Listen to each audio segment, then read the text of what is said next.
เราท่านฟังคำกล่อมฝันหรือชายรักตัวของเราอย่าเมามัวหลงมายารีบตื่นขึ้นมาลืมตามองฟ้าวันหายรับฟังเพลงคำแล้วทำจิตให้สดใสตนฝึกใจให้หายทุกลายลำเค็ญเกิดมาทำไมถามใจบ้างสิ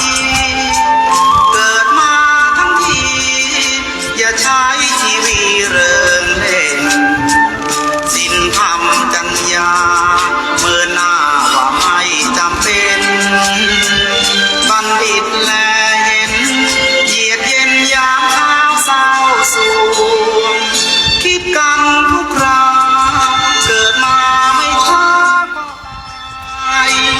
โลกยังวุ่นวายมีร้ายเลวน่าเป็นห่วงแล้วเราเป็นคนยังวุ่นวายไปตามดวงตื่นมายังห่วงมารับฟังความเป็นจริง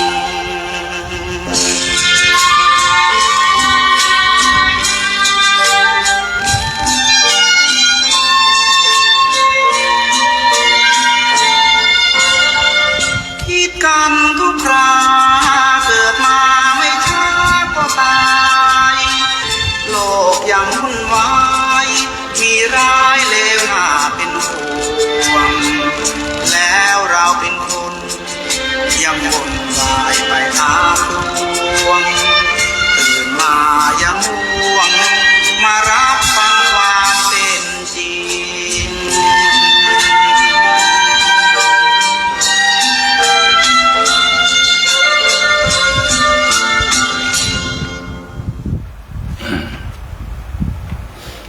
ธรรมะดั่งดวงใจใสสว่างที่ส่องทางนำคนพ้นทางชั่วส่องสว่างกลางใจคลายมืดมัวเห็นแจ้งตัวคนเราจึงเข้าใจให้ธรรมะส่องสว่างกลางดวงจิตให้ชีวิตดำรงธรรมนำผ่องใสสติพร้อมปัญญาอย่างทุกอย่างคลายประจักษ์ใจแจ้งชัดอนัตตาขอนอบน้อมแด่พระรัตนตรัยขอถวายความเคารพพระมหาเถรานุเถระเจ้าคณะพระสังฆาธิการกุตนกุองค์ขอเจริญสุขเจริญพรพ่อแม่ศรัทธาท่านสาธุชนพุทธบริษัททั้งหลายที่ข้อต่างเฟซบุ๊กก็ดีหรือว่าฟังจากทางขึ้นรายการ 96.00 เมกะเฮิรตซ์ก็ดีรายการที่ท่านฟังอยู่นี้ชื่อว่ารายการอูจาภาษาธรรมกำเมืองล้านนาหรือว่ารายการเสียงธรรมเสียงทองซึ่งดำเนินรายการโดยกระผมอาตมภาพพระครูเมธีสุตากรหรือพระมหาสมบัติชวนเมธีเจ้าวาดวัดผาบงมังคลารามนามมงคลในเขตกำแพงเมืองจันไนติดกับวัดพระสิงห์หลวงเจ้าคณะตำบลสีภูมิเขต2นำรายการประพบท่านสาธุชนพุทธบริษัททั้งหลายสัปดาห์หนึ่งก็3วันคือวันจันทร์วันอังคารก็เริ่มตั้งแต่บ่ายโมงจนถึงบ่าย2โมงส่วนวันพุธก็เริ่มตั้งแต่บ่าย3โมงถึงบ่าย4โมงวันนี้เราก็มาประพบกันก็ตรงกับวันจันทร์ที่22มิถุนายน2569ประพบกันวันนี้ธรรมภาพก็จะได้นำปกิณณกะเรื่องราวต่างๆหลากหลายมาฝากญาติโยมสาธุชนพุทธบริษัททั้งหลายซึ่งเป็นทั้งข้อคิดเป็นทั้งธรรมะบางทีก็เป็น ข้อคิดเป็นเรื่องราวในธรรมบทเป็นเรื่องราวใน สูตรต่างๆในพระสูตรนำมาบอกกล่าวบางทีบางครั้งก็เป็นเรื่องราวในปัจจุบันทันด่วนที่นำมาฝากท่านทั้งหลายได้รับฟังเพื่อได้รู้ร่วมกันตามที่เวลาของเราจะพอมีภายใน1 ชั่วโมงนี้ซึ่งช่วงแรกนั้นก็เป็นเรื่องของพุทธศาสนสุภาษิตนำชีวิตให้รุ่งเรือง วันนี้พุทธศาสนสุภาษิต นำภาษิตภาษาบาลีว่ากิจฉังสัทธัมมัสสวนังซึ่งแปลความว่าการฟังธรรมของสัตบุรุษเป็นการยากธรรมะของสัตบุรุษนั้นมีมากมายหลายหมวดที่จะต้องประพฤติปฏิบัติ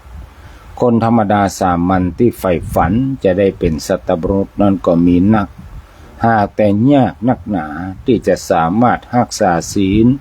ประพฤติปฏิบัติธรรมให้ครบถ้วนจนสมควรที่จะรับการยกย่องว่าเป็นสัตบุรุษหรือว่าสัพปุรุษพระพุทธองค์ทรงจำกัดความว่าสัตบุรุษไว้ในไตรปิฎกส่วนที่เรียกว่าสะไคหกสูตรลาภสักการะสังยุตตนิกายว่าสมาธิของผู้ใดที่เขาสักการะอยู่ด้วยผลสมาธิหาประมาณบ่ได้บ่ไหววันด้วยสักการะในความเสื่อมสักการะผู้นั้นเพ่งอยู่ทำความเพียรเป็นไปติดต่อหันแจ้งด้วยทิฏฐิอย่างละเอียดยินดีในพระนิพพานเป็นที่สิ้นอุปาทานบัณฑิตทั้งหลายเรียกว่าสัตตบุรุษและในพระไตรปิฎกส่วนที่เรียกว่าสัพปริสสูตรอปันนวรรคอังคุตรนิกายได้กล่าวถึงหลักธรรม4ประการที่สัตบุรุษจะต้องยึดถือปฏิบัติ1ถูกถามก็บ่เปิดเผยความเสียหายของผู้อื่นถึงจะเปิดเผยก็โดยย่อนะคือบ่ได้อธิบายรายละเอียดอย่างนักหนาเพราะเป็นเรื่องของคนอื่น2บ่ถูกถามก็เผยความดีของคนอื่นถึงจะเปิดเผยก็โดยกว้างขวาง3บ่ถูกถามก็เปิดเผยความเสียหายของตนเองและเปิดเผยโดยกว้างขวางนะความผิดของตัวเก่านี่เปิดเผยนะ4ถูกถามก็บ่เปิดเผยความดีของตนเอง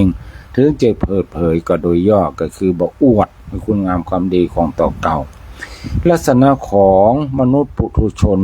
ซึ่งมากล้นอยู่ด้วยกิเลสมักจะเป็นไปตรงกันข้ามกับคุณธรรม4ประการดังกล่าวข้างต้นทั้งสิ้นธรรมะของสัตบุรุษยังมีธรรมหลายหมวดเท่าที่สำรวจพอในพระไตรปิฎกในบัณฑิตสูตรจุรวรรคอังคุตรนิกายได้ปะว่าสัพปุริสบัญญัติ3ได้แก่1ทานสละสิ่งของตนเพื่อประโยชน์แก่ผู้อื่น2ปัพพชาถือบวชเป็นอุบายเว้นจากเบียดเบียนซึ่งกันและกัน3มาตาปิตุอุปทานปฏิบัติมารดาบิดาของตนให้เป็นสุขและคำสำคัญที่สัตบุรุษจะต้องยึดถือปฏิบัติที่เคยอธิบายไว้แล้วก็คือสัพปริสธรรมได้แก่1ธรรมัญญุตาความเป็นผู้ที่รู้จักเหตุประการที่2อัตถัญญุตาความเป็นผู้รู้จักผล3อัตตัญญุตาความเป็นผู้รู้จักตนเอง4มัตตัญญุตาความเป็นผู้รู้จักประมาณ5กาลัญญุตาความเป็นผู้รู้จักการ6ปริสัญญุตาความเป็นผู้รู้จักประชุมชน7ปุคละปะโรปรัญญุตาความเป็นผู้รู้จักเลือกคบคนนอกจากนี้ยังมีธรรมะที่เรียกว่าสัพปริส7แผ่นหมวด1ซึ่งปรากฏในหนังสือนวโกวาทซึ่งสามเณรทั้งหลายเนี่ยหรือว่าพระที่บวชเข้ามาแล้วก็จะได้ศึกษาเราเรียน1มีศรัทธามีความละอายต่อบาปมีความกลัวบาปเป็นคน ได้ยินได้ฟังนักเป็นคนมีความเพียรเป็นคนมีสติมั่นคงและเป็นคนที่มีปัญญาประการที่สองจะปรึกษาสิ่งใดกับไผก็บอกปรึกษาจะเบียดเบียนตนและผู้อื่นคือปรึกษาแล้วจะต้องแบบเป็นการเบียดเบียนตนเองและผู้อื่นสามจะคิดสิ่งใดก็บอกคิดที่จะเบียดเบียนตนเองและผู้อื่นสี่จะอู้สิ่งใดก็บอกอู้เพื่อเบียดเบียนตนเก่าและผู้อื่นห้าจะทำสิ่งใดก็บ่ทำเพื่อจะเบียดเบียนตนและผู้อื่นหกมีความหันชอบคือหันว่าทำดีได้ดีทำชั่วได้ชั่วเจ็ดฮื้อตานโดยเคารพและผู้รับทานนั้นบ่ทำอาการดุดขว้างเหียเรื่องของธรรมะสำหรับสัตบุรุษนั้นยังมีแถมนักหากศึกษาจากพระไตรปิฎกก็จะปะว่าแยกย้ายกันอยู่หลายหมวดหลายคัมภีร์บ่ได้มีเพียงเต้าที่ยกมาหือหันเต้าที่เคยพบเคยอ่านพระปริษัทธรรม19ที่สัตบุรุษต้องประพฤติปฏิบัติท่านได้สนใจก็สามารถค้นคว้าได้ในพระไตรปิฎกหรือว่าจะเปิดพ่อทาง Google ก็ได้เนาะสัพปริสัทธรรม19ในเมื่อข้อบัญญัติของการเป็นสัตบุรุษมีนักขนาดนี้ผู้ที่จะได้ชื่อว่าสัตบุรุษจึงเป็นสิ่งที่หาได้ยากยิ่งกว่าเข็มกว่างมเข็มในมหาสมุทรด้วยเหตุนี้การที่เราจะได้ฟังธรรมจากสัตบุรุษจึงเป็นของยากยิ่งคนที่อยากจะประพฤติธรรมของสัตบุรุษก็มีน้อยเพราะว่าการทำดีมันก็ทำยากบ่เหมือนกับการทำชั่วมันทำได้ง่ายคือจะทำเมื่อใดก็ทำได้ทันทีตามที่กิเลสตัณหาจะบัญชาฮื้อลงมือทำอันนี้ก็เป็นพุทธศาสนาสุภาษิตนำชีวิตให้รุ่งเรืองในวันนี้ที่นำมาฝากญาติโยมสาธุชนท่านสาธุชนพุทธบริษัททั้งหลายในช่วง2 วันที่ผ่านมานั้นอาตมาภาพก็ได้ไปกิจนิมนต์เนาะ2 ที่ 2 วัดวันที่20ที่ผ่านมาก็ได้ไปงานวันทำบุญอายุวัฒนมงคลครบรอบ6 รอบของท่านพระครูสุวัตบรธรรมเจ้าวาดวัดงามเมงเจ้าคณะอำเภอเสมิงก็ไปในช่วงบ่ายจริงๆแล้วเพิ่นมีงาน2 ช่วงแต่ว่าเราได้รับนิมนต์ในช่วงบ่ายก็ไปสวดธรรมจักรปวัตนสูตรที่อาจารย์พระครูสุวัตบรธรรมเจ้าคณะอำเภอเสมิงเพิ่นมีอายุได้72พรรษา51ก็ทำบุญฉลองไปเมื่อ19ก็เป็นงานของพี่นานสม7 สีแล้วก็เมื่อตะวันนี้ตมาภาพก็ได้ไปที่วัดสันปัญญางอันนี้เพิ่นก็ทำบุญวันกตัญญูปูจาคุณของครูบาอาจารย์โดยเฉพาะอดีตเจ้าอาวาสที่ผ่านมาของวัดสันปัญญางอำเภอแม่แตงเมื่อตะวันที่ผ่านมาเนี่ยวันนี้ก็อยู่ที่วัดนะอยู่ที่วัดก่อนย่าหันย่านี่ทำนี่ก็เกือบจะเลยเวลาเหมือนกันญาติโยมทั้งหลายเมื่อตะกี้เร็วพอนาฬิกายังมาเหลือ5 นาทีอลึกตึกจักนะเปลี่ยนในจะปกมันตันนะก็เมาทำนี่แหละญาติโยมทั้งหลายเนาะบางทีก็ทำความสะอาดนี่แล้วก็ที่ทำเป็นลักนะวันนี้ก็คือการที่จะแกะสติกเกอร์สำหรับญาติโยมสาธุชนผู้ที่ได้รับเป็นเจ้าภาพแอร์ติดผนังของวัดผาบ่องจีดังที่ได้ประกาศไปว่าญาติโยมสาธุชนพุทธบริษัททั้งหลายได้ร่วมจิตร่วมใจร่วมบริจาคในการซื้อยังแอร์ติดในศาลาของวัดผาบ่องบัดนี้การติดเป็นที่เรียบร้อยก็มีอุปสรรคนิดหน่อยเนาะญาติโยมทั้งหลายก็เดิมทีก็ตกลงกันทำราคาก็พอดีว่าระบบไฟที่ทางช่างเปิ้นติดไว้ครั้งเมื่อเฮาแปลงศาลาใหม่ๆนั้นเปิ้นบอกว่า สายไฟมันไม่ได้มาตรฐานก็มีการเปลี่ยนสายไฟแถมก็มดไปแถมก็เป็นเลข6 หลักละเพิ่มขึ้นมาแถมก็แต่บ่มีปัญหาญาติโยมทั้งหลายก็ได้ปัจจัยครบจำนวนเป็นที่เรียบร้อยยังไม่ได้จ่ายให้ช่างด้วยประมาณ2 โมงเนี่ยหลังจากจัดรายการแล้วช่างผู้รับเหมาบริษัทเพิ่นก็จะมาเก็บสตังค์ไปนั่นตอนนี้ศาลาของเฮานั้นเย็นดีแล้วเนอะญาติโยมสาธุชนทั้งหลายภายจะมีกิจกรรมทำบุญสุนทานอันหยังทำบุญครบรอบ7 วัน100 วันอันหยังก็ตามทำบุญวันเกิดหรือว่าจะทำบุญอันหยังก็ติดต่อขอใจศาลาวัดผาบองได้เนอะซึ่งก็ศาลานั้นก็เป็นของญาติโยมสาธุชนทั้งหลายให้หอมกันแปลงขึ้นมาก็เป็นปัจจัยที่ญาติโยมทั้งหลายได้ให้หอมกันขึ้นมาเช่นเดียวกันญาติโยมทั้งหลายสำหรับรายชื่อที่อาตมาภาพแกะสติกเกอร์นั้นญาติโยมต้องเข้าใจเนอะผู้บริจาคนี้มีประมาณ20 กว่าคนเกือบ30 กว่าคนถ้าจะเอาชื่อท่านทั้งหลายไปติดกูคนก็คงจะลายเหมือนตกโตเนาะลายเหมือนตกโตเดี๋ยวเนอะขออนุญาตเนอะกำลังจัดรายการอยู่ครับก็คงจะลายเหมือนโตกันเลยเอาเฉพาะญาติโยมที่เปิ้นได้ร่วมบริจาคจำนวนตั้งแต่ 10,000 บาทขึ้นไปเป็นรายชื่อติดไว้ส่วนญาติโยมทั้งหลายนั้น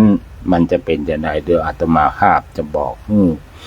สำหรับเจ้าภาพที่ได้ร่วมทำบุญปัจจัยตั้งแต่ 10,000 บาทเป็นต้นไป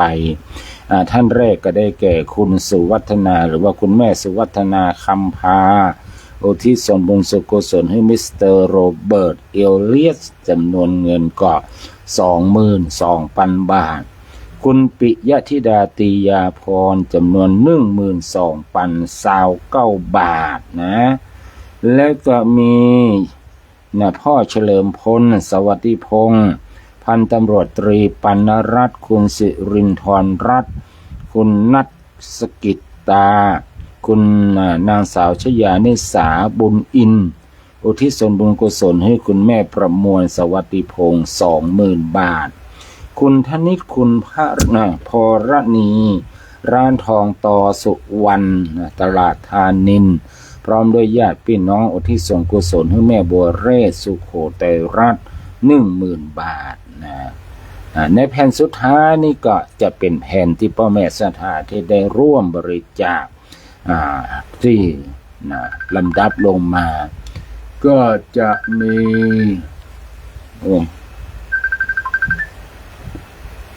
เนี่ยเปิ้นบอกโอ้เปิ้นก็ไลน์เข้ามาเนาะฮัลโหลกำลังจัดรายการอยู่นะจ๊ะ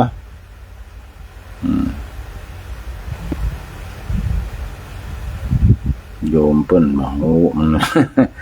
จัดรายการเราใจโทรศัพท์เครื่องเดียวกันเนาะแต่จริงๆอันนี้มันเป็น Facebook มันก็เลยเข้าได้ทุกเครื่องนั่นแหละ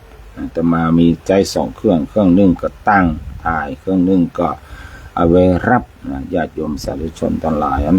แผ่นที่3แผ่นที่3อาตมาภาพที่เปิ้นเขียนไว้อย่างใดทั้งหลายแผ่นที่3ก็คือแอร์ตัวที่3ซึ่งเป็นแอร์ที่หมู่เฮาท่านทั้งหลายได้ร่วมกันบริจาคก็มีศิษย์หลวงพ่อธรรมชโยเนาะหลวงพ่อท่านโยธวัดธรรมกายนี่คือศิษย์ก็คือปัจจัยที่ได้รับจากกฐินที่ผ่านมาเราก็เจียดมานิดนึงคณะศรัทธาสามัคคีทั่วไปและ FC รายการเสียงธรรมเสียงทองคลื่น 96.00 เมกะเฮิรตซ์จำนวนเงิน95,971 บาทรวมเป็น 160,000 บาทญาติโยมสาธุชนตอนนี้ก็เตรียมไว้จ่ายให้นายช่างเป็นที่เรียบร้อยก็อนุโมทนากับทุกคนทุกท่านที่ได้ร่วมด้วยช่วยกันเมื่อตะวาก็วันก่อนเนาะก็มีคุณแม่บัวชุมชัยเครื่องได้มาบริจาคเพิ่มเติม300 บาทและก็มี FC จากบ้านท่อเนาะได้ติดตามคุณครู คุณครูแม่ครูอย่างเนี้ยลืมละแม่ครูลืมชื่อแม่ครูละจากบ้านต่อไปงานสั่นไปยางเมื่อตะวาก็จำชื่อมาได้เนาะขนาดชื่อแม่ครูลืมเนี่ยเจ้าโหมันเกิดเป็นจังลืมเนาะได้ร่วมมาบริจาคมาได้250 บาทเพิ่นก็บอกว่าข้าเจ้าเขาก็เป็นFC ท่านอาจารย์เนอะเนาะอันนั้นก็ขออนุโมทนาเนอะแม่ครูเหรียญทองจำได้นะที่ตามตัวแม่ครูเหรียญทองจันทีเนาะไปงานทำบุญกตัญญูบูชาคุณครูบาอาจารย์อดีตเจ้าวาดวัดสันติญาเมื่อตะวาเปิดก็ให้หอมเพิ่มเติมมาอันนี้ก็คงจะเป็นเรื่องของการราคาของสติกเกอร์เอามาติดแอร์ก็เป็นต้นราคาเป็นปันเนาะญาติโยมนั่นหลาย3 ตีเนี่ยนะเพราะว่าสติกเกอร์เขาแกะเป็นตัวเนี่ยมันก็จะแปลงหน่อยเนาะอันนี้ก็ขออนุโมทนามากๆนะอโมนักก็แล้วกันเนอะนั้นญาติโยมสาธุชนทั้งหลายตอนนี้ขอท่านทั้งหลายจงมีชีวิตที่เจริญรุ่งเรืองมีความร่มเย็นเป็นสุขเหมือนเครื่องแอร์ในศาลาวัดผาบองเด้อตอนนี้วัดผาบองบัดตกรุ่นละทันสมัยแล้วเนอะมีแอร์กระเปิ่นละนะมีแอร์ติดกระเปิ่นละญาติโยมได้มาทำบุญก็จะได้เย็นถึงตัวเจ้าได้ยินถึงญาติโยมนั้นสิ่งทั้งหลายทั้งปวงที่เกิดขึ้นนี้ก็อาศัยความร่วมไม้ร่วมมือความสมัครสมานสามัคคีพระพุทธองค์ทรงตรัสว่าสุขาสังคสะสามัคคีความพร้อมเพรียงของหมู่คณะนำมาซึ่งประโยชน์สุขนำมาซึ่งความสำเร็จญาติโยมสาธุชนพุทธบริษัททั้งหลายทุกอย่างเกิดจากการกระทำเราจะเป็นคนดีเราก็ต้องทำเอาเองเราจะเป็นคนชั่วเราก็ต้องทำเอาเองเราจะมั่งมีสีสุขเราก็ต้องทำเอาเองเราจะโง่เขลาเราก็ทำเองเราจะฉลาดเราก็ต้องทำเองเราจะมีทุกข์ก็เราทำเองเราจะมีสุขเฮาก็ทำเองเฮาจะตกนรกหรือขึ้นสวรรค์ก็เฮาทำเองเฮาทำจะได้ก็ได้อย่างนั้นเราทำดีได้ดีเราทำชั่วได้ชั่วเพราะดีชั่วเป็นของผู้ทำนะดีชั่วอยู่ที่ตัวทำสูงต่ำอยู่ที่การทำตัวถ้าดีชั่วเกิดได้เพราะการอ้อนวอนคนทั้งหลายคงบ่มีภัยประสบภัยนะต่างเพราะคนทั้งหลายก็อ้อนวอนนะได้เหมือนกันกู้คนนี่แสดงว่าภัยทั้งหลายเกิดจากการกระทำของคนนั่นเองเพราะการกระทำมันมาเหมือนกันจึงทำให้คนน่ะเกิดความแตกต่างกันขึ้นมาทั้งหลายเอามาพอว่าคนทั้งหลายที่เกิดมาในโลกเนี้ยมันก็มาเหมือนกันนะมาเหมือนกันบางคนมีรูปร่างสวยงามถ้าเปลี่ยนปัจจัยก็หน้าตาดีหล่อเหลาเนาะหล่อเหลาเอาการบางคนก็มีรูปร่างขี้เหร่รูปร่างบางคนก็ยากจนเข็ญใจบางคนก็มั่งมีบางคนก็มีโรคภัยไข้เจ็บหนักบางคนก็มีโรคน้อยบางคนก็เกิดในตระกูลสูงบางคนก็มีความสุขบางคนก็อายุสั้นบางคนก็อายุยืนที่เป็นอย่างนี้เพราะกรรมคือการกระทำของเฮานั่นเองการกระทำของคนเฮาแบ่งคนให้แตกต่างกันเพราะคนเฮากระทำบ่เหมือนกันเพราะฉะนั้นผลที่มันออกมาจึงแตกต่างกันละอ่อนคนไหนขยันเรียนหนังสือละอ่อนคนนั้นก็มีความวิชาความรู้ดีละอ่อนคนไหนขี้ค้านบ่เล่าเรียนละอ่อนคนนั้นก็มีวิชาความรู้ที่บ่ดีสอบไล่ตกเนี่ยนี่หันอยู่กันชัดๆอย่างนี้แหละท่านทั้งหลายเวลาเฮียนยังเป็นอย่างนี้แล้วใหญ่ขึ้นเป็นผู้ใหญ่ไปตั้งหน้าจะไปเนี่ยการทำการก็ต่างกันแหมเรื่องอย่างนี้จะโทษไผบ่ได้ต้องโทษตัวเฮาเองเพราะตัวเฮาทำตัวเฮาเองทั้งนั้นนะตั้งแต่น้อยล่ะตั้งแต่เรียนหนังสือล่ะนั่นคนบางคนได้เนี่ยการที่ดีนะเป็นตำรวจทหารเป็นข้าราชการในการเบานะในการน้อยแต่ได้เงินเดือนนักแต่ว่าบางคนนั้นทำการนักนะแบกหามนะขุดนั่นขุดนี่รับจ้างแบบนะอย่างนั้นอย่างนี้เป็นงานหนักเป็นต้นนะอันนี้ก็เป็นเพราะ นะการสร้างหรือว่าบางทีมันบัดใจมันบัดใจการกระทำของเขาในชาตินี้นะยกตัวอย่างเช่นเขาเกิดมานะพ่อแม่ยากจนเหล่านี้เป็นต้นก็เพราะมันนี้มันเป็นสืบเนื่องมันเป็นบุพเพกตปุญญาตามันเป็นกรรมเก่าในชาติก่อนอาจจะเป็นกรรมของพ่อของแม่เฮาบวกกับกรรมของเฮาตัวนั่นแหละถึงเขาได้เกิดมาเพราะฉะนั้นเมื่อเขาเกิดมาแล้วเขาก็มาอยู่บนโลกมนุษย์นี้ซึ่งบนโลกมนุษย์นี้เพิ่นบอกว่าเป็นสถานที่สร้างกรรมใหม่ว่าต่อไปในอนาคตเขาจะเกิดเป็นอย่างนะเขาจะขึ้นสูงหรือว่าเขาจะลงต่ำหรือว่าจะอยู่ที่เก่ามันก็อยู่ที่ตัวของเขาเองนะว่าเขาจะ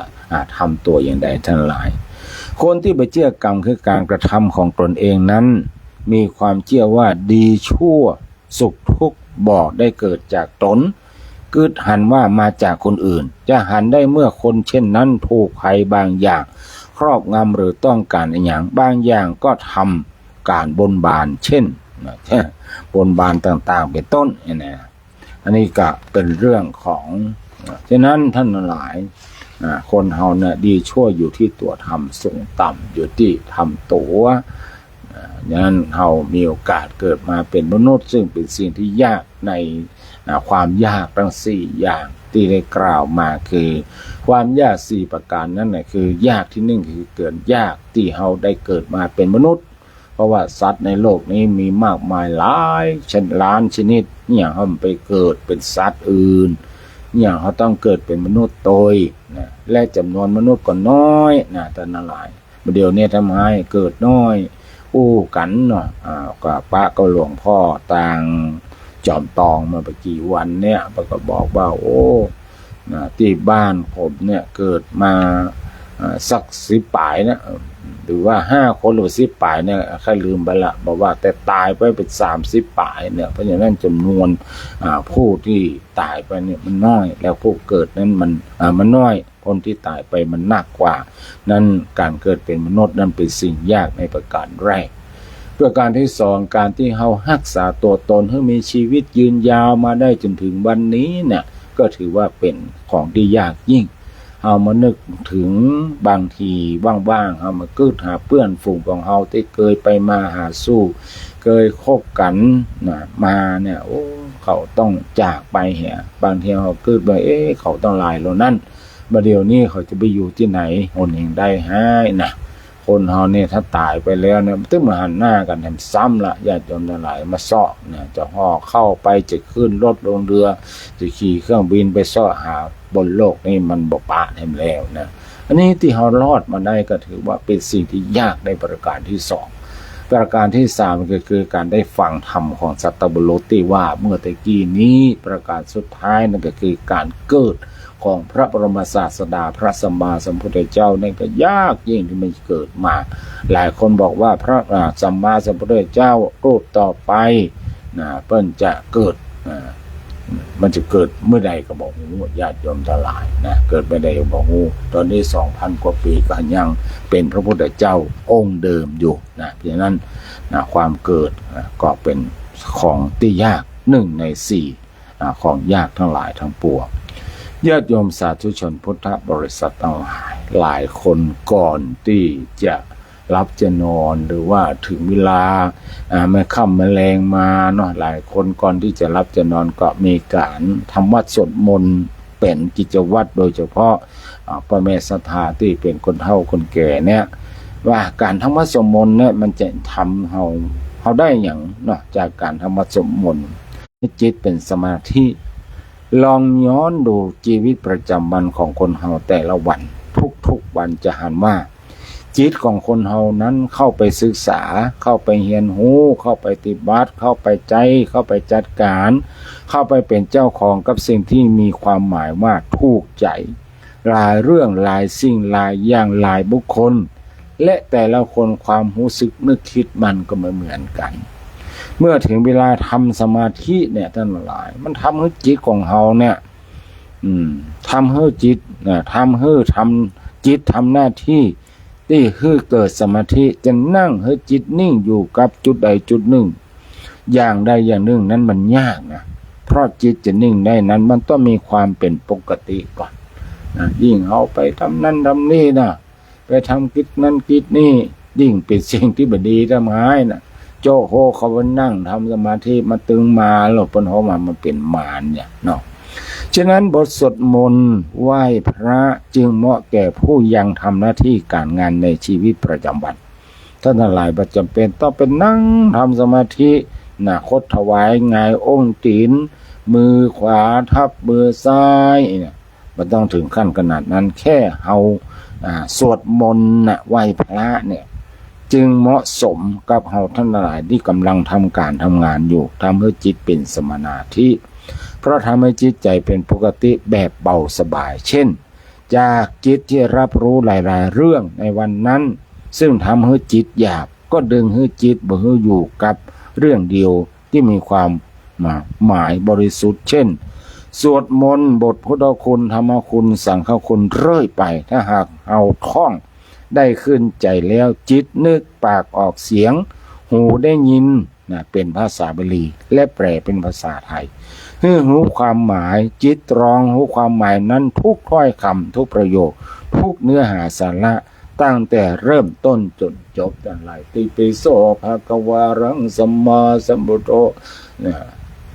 สวากขาโตภะคะวะตาธัมโมอะไรแบบนี้เป็นต้นติปิโสภะคะวานะบทอิติปิโสพุทธคุณธรรมคุณสาวกคุณเนี่ยถ้าเราตรองตามอย่างนี้แล้วมันพร้อมตั้งสติพร้อมตั้งสมาธิพร้อมทั้งปัญญาเกิดขึ้นในบทสวดมนต์ถ้าเราท่องได้ขึ้นใจเวลาแปลงเสียงออกบ่มีนะบ่แห้งเกินไปบ่เบาเกินไปบ่จ้าเกินไปและบ่เวยเกินไปคือตรวจตามความหมายให้ชัดถ้อยชัดคำทุกเนื้อหาสาระในบทสวดถ้าตั้งใจสวดอย่างนี้แล้วประมาณ30นาทีหรือบางทีก็มันต้องนักนะตามเวลาที่เราพอจะมีจะรู้สึกว่าจิตของเรานะมันลืมเรื่องต่างๆที่ผ่านมาในวันนั้นตึงหมดรู้สึกว่ากายสบายและใจก็สบายไปนี่หมายความว่าจิตของเราละความรู้สึกนึกกึดที่เราไปรับรู้ต่างๆในวันนั้นมาทั้งหมดออกในระยะเพียงในระยะเพียง30นาทีต่อจากนั้นจิตก็พร้อมที่จะอยู่กับจุดใดจุดหนึ่งเป็นต้นนี่เป็นขั้นตอนที่ทำให้จิตของเราเกิดสมาธิเพราะฉะนั้นบทสวดมนต์จะมีความสำคัญการที่เราสวดมนต์ไหว้พระก็คือการทำสมาธิแบบรวมกลุ่มบทสวดถ้าเราท่องได้ขึ้นใจแล้วสวดพร้อมกันว่าประสานเสียงคือกลมกลืนกันแล้วเนี่ยมันจะม่วนนะเพราะมันเพราะหูผู้ฟังก็รู้สึกเกิดความแจ่มใสผู้สวดก็รู้สึกว่าตรองตามเนื้อหาสาระไปพร้อมกับเสียงสวดแล้วจิตจะนิ่งจะเบากายสบายใจทันทีนั่นแหละนะเวลาเอาไปสวดคนเดียวนี่ยังมาเต้าสวดหลายคนนะมันจะได้สมาธิเพิ่มขึ้นไงสติของเขาจะได้ไปพร้อมกับคนอื่นน่ะถ้าเอาว่าคนเดียวนะจะว่าไว้ก็ได้จ้าก็ได้แต่ว่าถ้าสวดพร้อมคนอื่นเช่นเอาไปสวดตามวัดวาอารามต่างๆนั่นเนาะที่เขาเพิ่นมีสวดมนต์แม่แรงหรือว่าแม่เจ้าเนี่ยคือเขาจะต้องรอจังหวะรอคนอื่นคือว่าพร้อมๆกันมันก็จะได้สมาธิเพิ่มเติมขึ้นอันนี้ก็เป็นการทำสมาธิที่ง่ายๆนะที่เราสามารถที่จะทำได้กันนะถึงวันนี้หลายคนหลายท่านอาจอยากจะสวดมนต์แต่ว่ารู้สึกว่าสวดมนต์คนเดียวมันรู้สึกว่ามันเหงามั่วๆนี่นะญาติโยมทั้งหลายอันนี้ดับความวิตกกังวลนี้ออกไปได้เลยคือท่านหลายเปิดบทมาบทเปิดที่ YouTube ท่านจะเอาบทสวดมนต์อย่างพุทธคุณธรรมคุณสังฆคุณเนี่ยเดี๋ยวอิติปิโสภะคะวารังสัมมาสัมพุทโธมันถึงจะว่านะเขาก็ว่าตัวเป็นไงล่ะอย่าตมาภาพเนี่ยบางทีสวดมนต์คนเดียวธรรมจักรกับปวัตตนาสูตรเนาะก็เป็นการฝึกฝนไปตัวเองก็เปิดของวัดวารามต่างๆไปสวดเป็นบันทึกไว้ใน YouTube เนาะเขาจะว่าตัวเปิ้นได้ถูกต้องชัดเจนสำเนียงเป็นสารพันยะเป็นเสียง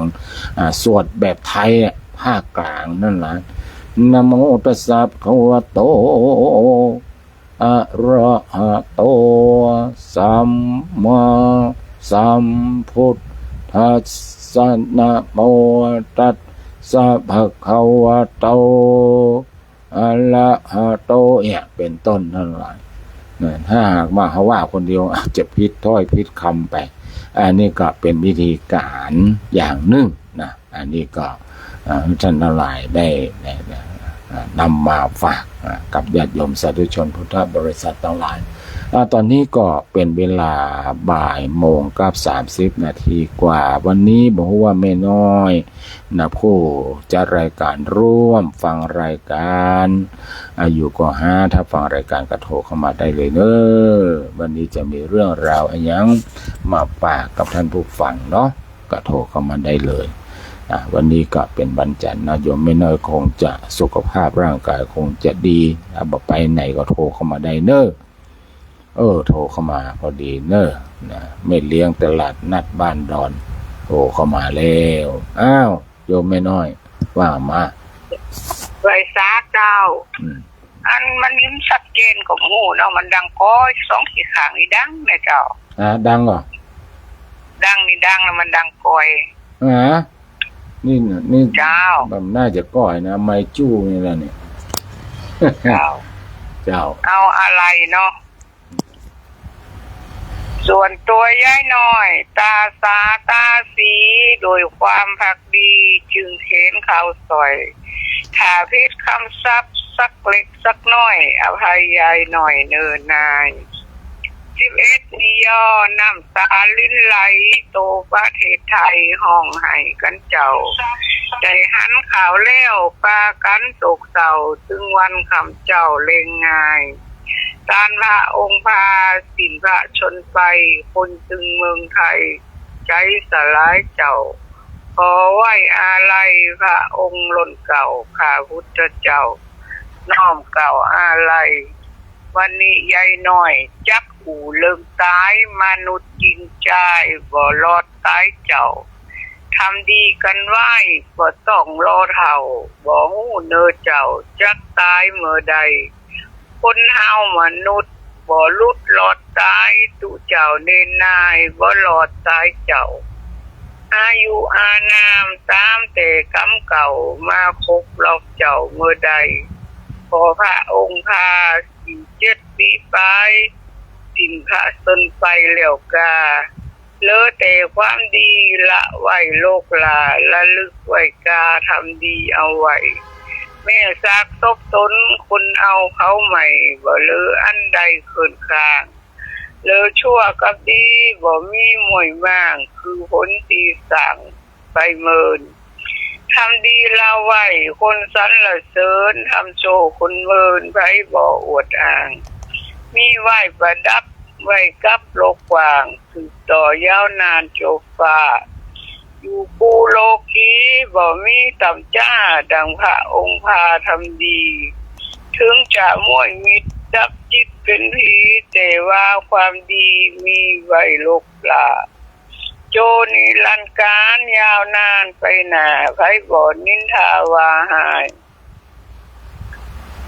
มีคนเสียได้ตายคนเราไว้คำสอนลุงใจเมืองคนเกิดมา1 ครั้งตายใด1 หนเกิดมาเป็นคนทนทุกข์จ่องจนตายเป็นผีนี้เขาหลองจบตามขั้นลองผลทุกข์เกิดตายมาหลายเจียนอยู่ตั้งแต่โลกต่างมีมาเจ้าล่ะยังจบสาสอดำนานจบตอนแรกเนาะตอนที่1เนาะเจ้าวันนี้มาอี้ก่อนเนาะว่าอย่างไรเจ้าอนุโมทนาเนอะโยมไม่น้อยได้ว่าเรื่องไปว่าอนิจจังสังขาราว่าไม่เที่ยงเกิดเท่าไหร่ตายเกลี้ยงเหลือหลอไพร่ผู้ดีเข็นใจตายเตือนโยมแม้แต่หมอก็ต้องตายวายชีวันเกิดมาจะไม่ตายได้หรือสัตว์ลงชัดๆแล้วยังเถียงเลี่ยงวิธีสัตว์ไหนเกิดสัตว์นั้นตายวายชีวีเคยพบมีบ้างไหมใครไม่ตายนะ อันนี้เป็นห้องว่ามันเป็นอนิจจังนะคือความมาเที่ยงแท้แน่นอนของคนเฮาเนอะนั่นก็อนุโมทนาโยมไม่น้อยได้นำเสนอไปญาติโยมสาธุชนพุทธบริษัททั้งหลายต่อไปมาห้าวก็จะได้นำดูกันเนอะ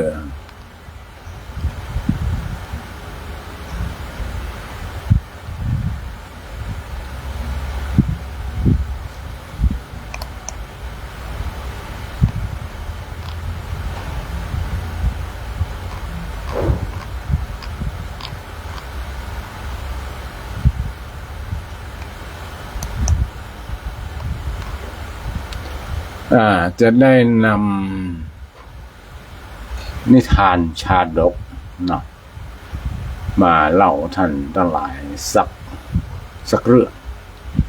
ก่อนอื่นอนุโมทนากับผู้ที่ชมทาง Facebook ก็มีพี่นันอินสมเตปินนะคุณสิริพร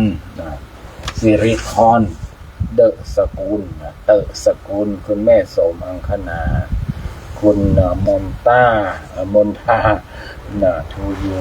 is watching เนาะสิริธรเตอะสกุล is watching อันนี้คือมันอาตมาภาพใจโปรแกรมภาษาอังกฤษมาได้ออกมาเป็นอย่างนั้นนะเนาะเป็น watching กำลังพ่ออยู่นะกำลังฟังอยู่ watching คือ watch คือการพ่อภาษาอังกฤษญาติโยมสาธุชนทุกท่านบริษัททั้งหลาย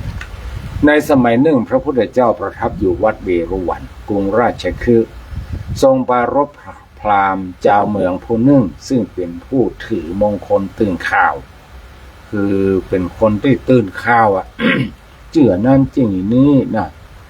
เจื่อว่าอย่างยกตัวอย่างเช่นอย่างมี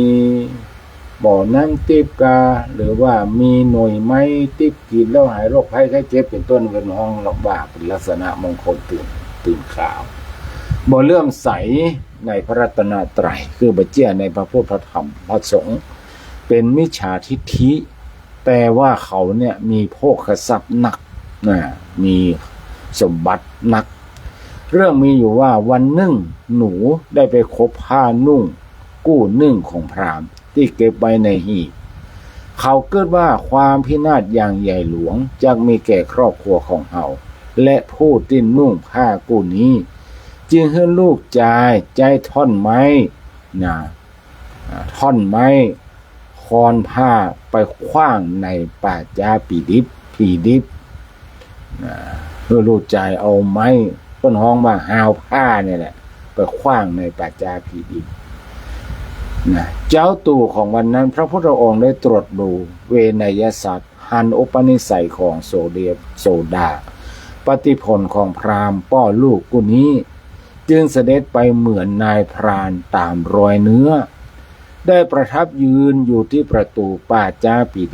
ดิบทรงเปล่งพระพุทธรังสี6ประการฝ่ายลูกชายของพราหมณ์เตียว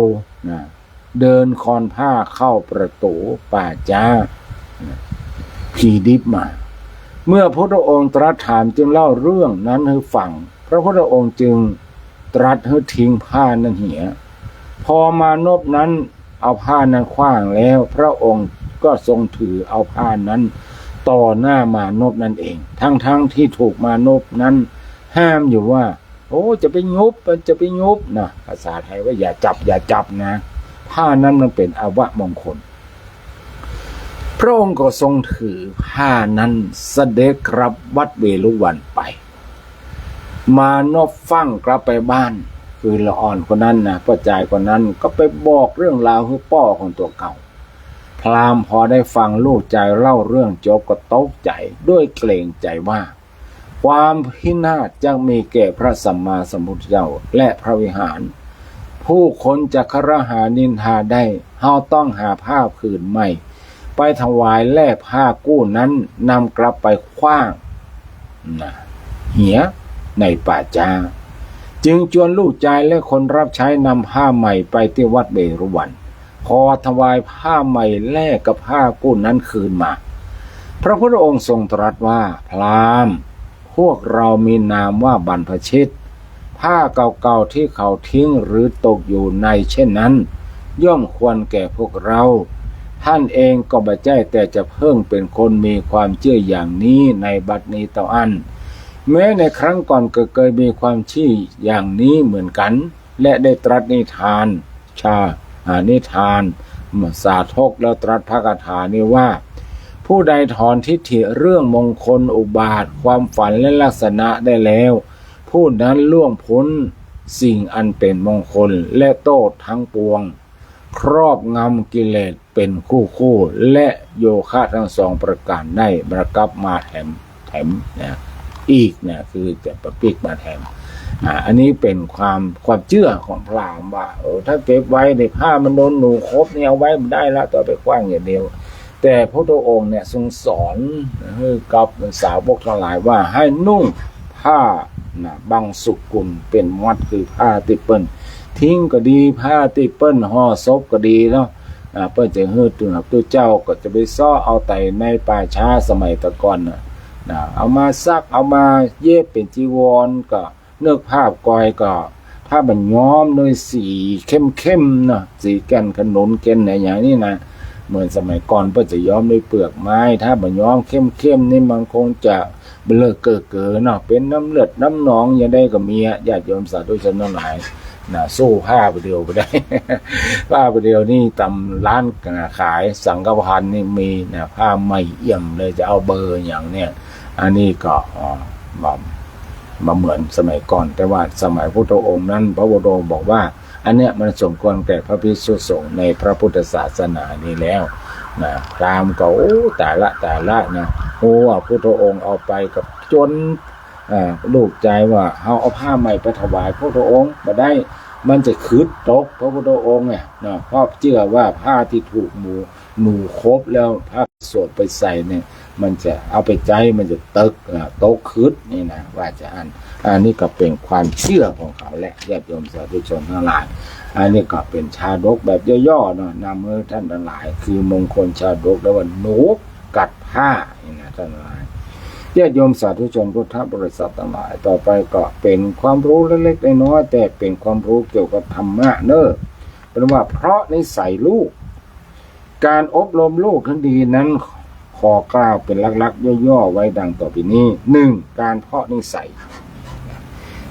คืออย่างท่านทั้งหลายนิสัยไผก็จ้างเนอะ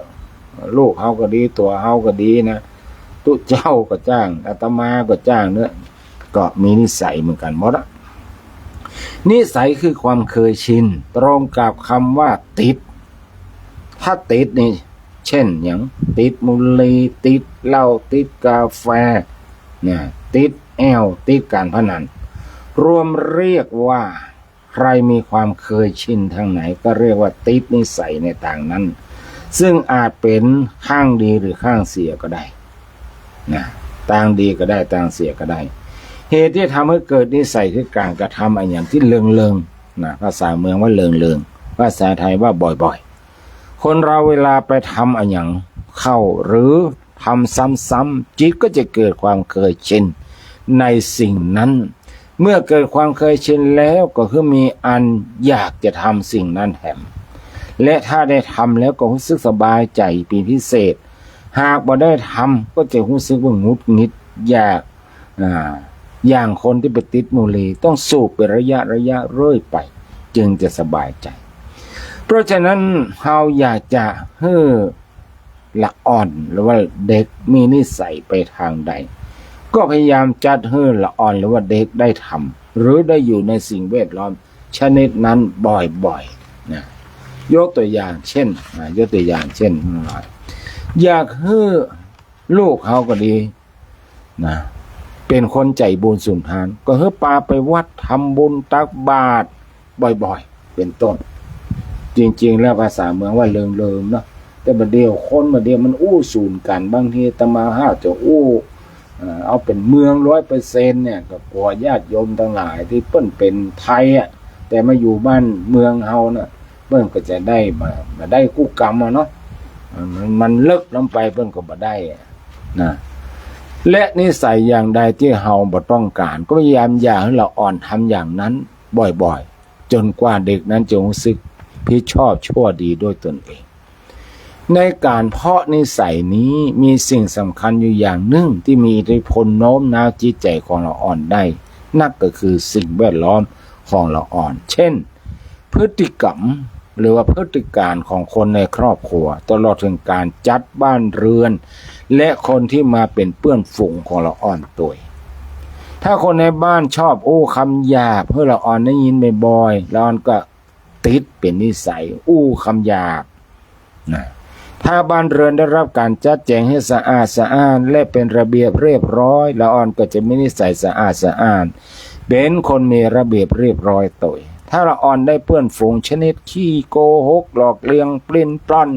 ติดมุลีติดยาบ้าเกเรก็จะกลายเป็นคนที่มีนิสัยอู้จาเลาะและโกหกติดมุลีติดยาบ้านะเกกมาเลกเกเรไปตัว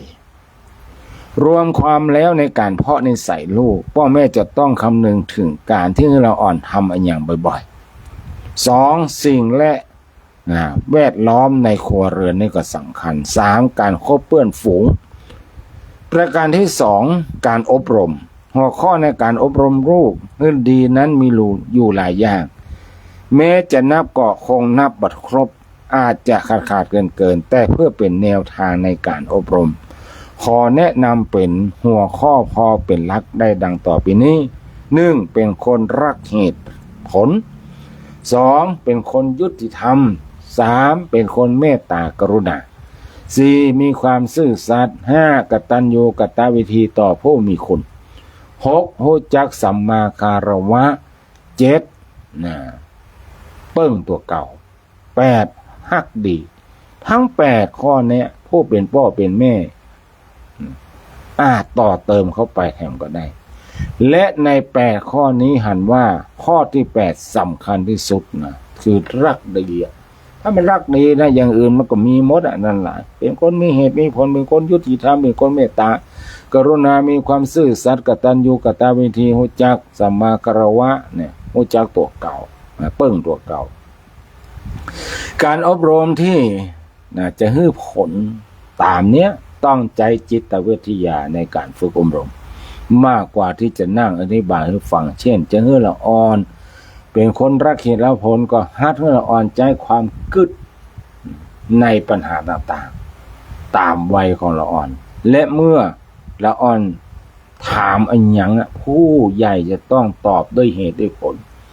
ถ้าบ่ฮู้ก็บ่ควรเดาเอาอาจจะขอพลัดเวลาคำตอบไปก่อนละอ่อนจะได้รู้สึกว่าการกระทำมันอย่างทุกสิ่งทุกอย่างต้องอิงเหตุอิงผลเสมอไม่ใช่ว่าไปเลยนะเนาะแม้การติการชมละอ่อนต้องอธิบายเหตุผลให้เข้าใจว่านี่อย่างเขาต้องตินี่อย่างเขาต้องชมการลงโทษละอ่อนโดยไม่ได้อธิบายความผิดให้ฟังอย่างละเอียดเหี่ยก่อนเป็นสิ่งที่บุคคลทำเป็นการเคี่ยนคนที่กำลังรับคือตายเปล่าอันยังก็ตามการอบรมละอ่อนให้ดีนั้นละอ่อนต้องมี